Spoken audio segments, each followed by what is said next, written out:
Au programme de ce dimanche 22 février, le concours général des vins et la participation d'une vache alsacienne au concours de la race Montbéliarde. À 9 h ce matin, au sein du pavillon 2, les organisateurs du concours général agricole s'affairaient à la préparation de la dégustation géante des vins de France. En fait, il s'agissait de la deuxième demi-journée dédiée aux vins, la sélection de la crème viticole régionale étant déjà à l'honneur la veille. Du coup, les centaines de tables du jour se dispatchaient la notation de vins de Bordeaux, Bourgogne et Corse, du Jura, de Lorraine, de Provence, du Sud-Ouest et d'Alsace. Au total, le nombre d'échantillons de vins provenant de l'ensemble du territoire français dégustés sur les 2 jours avoisinait les 16 000. Il sert à promouvoir donc les échantillons et en particulier les vins. Et en particulier, ils servent pour la grande distribution puisque les grandes surfaces ont besoin de ces médailles et c'est un signe de qualité pour les GSM.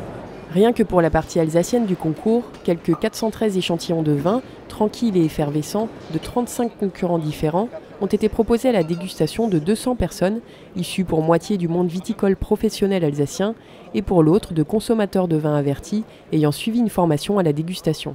Donc il y a la procédure de dégustation classique des vins que l'on fait régulièrement ici dans les concours. C'est-à-dire d'abord on le sent, après on regarde son aspect et troisièmement on le goûte et on le voit au niveau du palais quelles sont les caractéristiques. Toutes les bouteilles présentées ont été préalablement anonymisées pour assurer un jugement impartial. L'organisation du concours dans sa partie régionale était assurée par la Chambre d'agriculture de région Alsace et l'AVA, sous l'égide de la Direction départementale des territoires, qui veillait au suivi des règles établies par le ministère de l'Agriculture. Le concours est régi par un arrêté du ministère de l'Agriculture qui sort avant la manifestation au courant de l'été.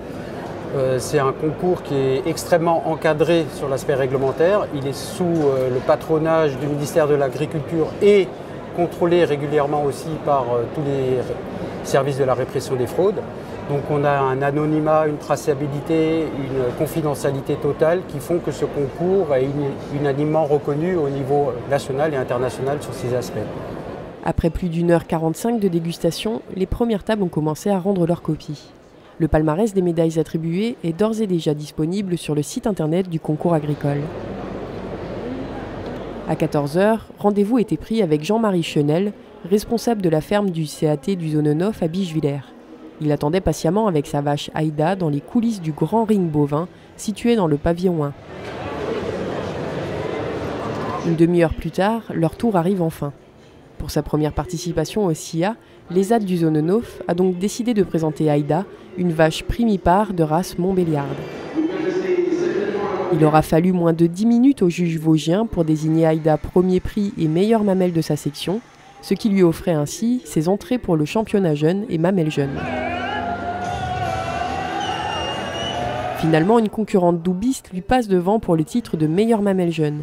Mais quelle ne fut pas la surprise du public et de Jean-Marie Chenel lui-même lorsque le juge dévoile son coup de foudre pour Aïda en la sacrant championne jeune de la race Montbéliarde.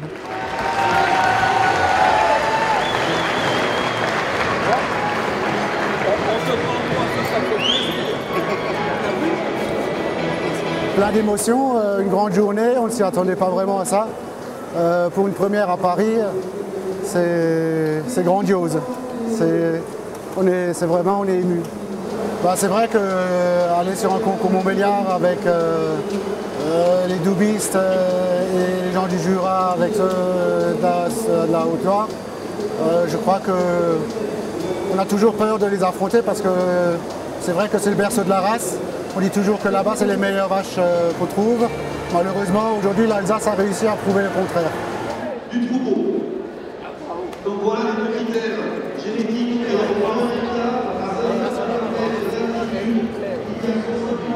à la Fondation Protestante Zonenhof à Bischwiller, on occupe des travailleurs handicapés. Donc on en a une vingtaine sur l'exploitation.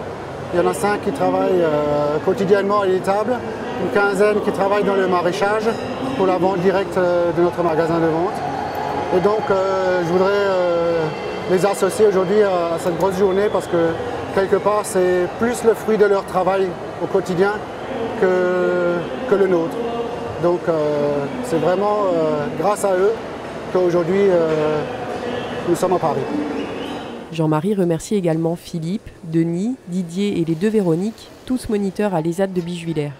Aujourd'hui, le juge n'a pas récompensé qu'un éleveur, mais toute une équipe au travers d'Aïda.